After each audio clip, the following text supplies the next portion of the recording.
রাজধানীর মোহাম্মদপুর এলাকার একটি বাসা থেকে মা মেয়ের মরদেহ উদ্ধার করেছে আইনশৃঙ্খলা বাহিনী। ৮ ডিসেম্বর দুপুর ১২টার দিকে তাদের মরদেহ উদ্ধার করা হয়। এ সময় পুলিশের অনুসন্ধানে বেরিয়ে এসেছে চাঞ্চল্যকর তথ্য। সেই তথ্য নিয়ে বিস্তারিত জানাচ্ছেন শেখ ফরিদ। রাজধানীর মোহাম্মদপুরের একটি আবাসিক ফ্ল্যাটে মা মেয়েকে হত্যার ঘটনা ঘটেছে। ৮ ডিসেম্বর সকালের দিকে শাহজাহান রোডের 32/2/A বাসার ৭ম তলা 7/B ফ্ল্যাটে এই ঘটনা ঘটে। পরিবারের ধারণা, এই হত্যাকাণ্ডের সাথে জড়িত গৃহকর্মী আয়েশা।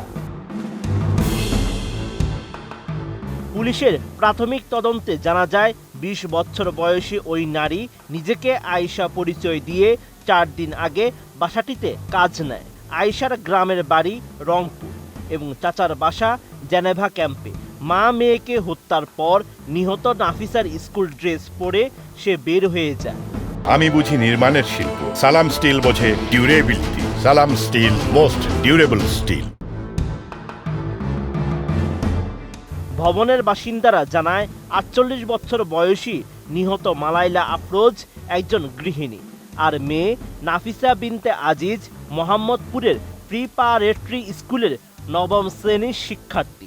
নাফিসার বাবা এমজেড আজিজুল ইসলাম উত্তরার সানবিমস স্কুলের পদার্থবিজ্ঞানের শিক্ষক। সিসিটিভি ফুটেজ বিশ্লেষণে দেখা যায় নাফিসার বাবা স্কুলের উদ্দেশ্যে সকাল ৭টার দিকে বের হয়ে যান। সকাল ৭টা৫১ বোরকা পরে ওই বাসার লিফটে উঠে ৭ তলায় যায় গৃহকর্মী আয়েশা। সকাল ৯টা৩৫ কাঁধে স্কুল ব্যাগ নিয়ে স্কুল ড্রেস পরে মুখে মাস্ক লাগিয়ে বের হয়ে যায় সে। বেলা 11:30টার দিকে নাফিসার বাবা বাসায় ফিরে স্ত্রী ও মেয়েকে রক্তাক্ত অবস্থায় দেখতে পান। রক্তাক্ত অবস্থায় এরকম পড়ে আছে। হ্যাঁ, আমি ওইভাবে পড়ে আছে, আমি ওইভাবে দেখেছি। নিহত নাফিসার বাবা আজিজুল ইসলাম জানান, বোরকা পরিহিত মেয়েটি ৪ দিন আগে তাদের বাসার দারোয়ান খালেকের কাছে কাজের সন্ধান করলে সে বাসায় পাঠিয়ে দেয়। এরপর তার স্ত্রী মেয়েটির সঙ্গে কথা বলে কাজে রেখে দেয়। মেয়েটা কাজ শুরুর পর প্রথম ২ দিন সময় মতো এসেছে। গত ৭ ডিসেম্বর সে ৯:৩০টার দিকে আসে। আজ কি হয়েছে এটা তো আর বলার অবস্থায় নেই।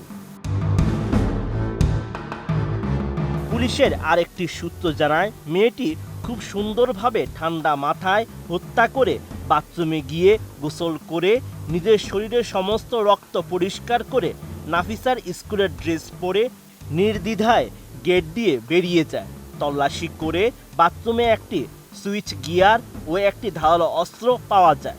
ধারণা করা হচ্ছে ওই ছুরি দুটি দিয়েই মা মেয়েকে হত্যা করেছে গৃহকর্মী আয়েশা। এই ঘটনায় ওই বাসার দারোয়ান মালিককে পুলিশ হেফাজতে নেওয়া হয়েছে।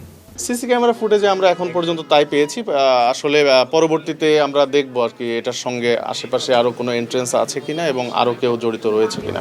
পুলিশের তেজগাঁও বিভাগের উপকমিশনার ইবনে মিজান জানান, পুলিশ বেলা 11:30টার দিকে খবর পায় মেয়েটিকে হাসপাতালে নিয়ে যাওয়া হয়েছিল। সেখানে নেওয়ার পর সে মারা যায়। পরে মৃতদেহ দুইটি ময়না তদন্তের জন্য সোহরাওয়ার্দী মেডিকেল কলেজ হাসপাতালে পাঠায় পুলিশ।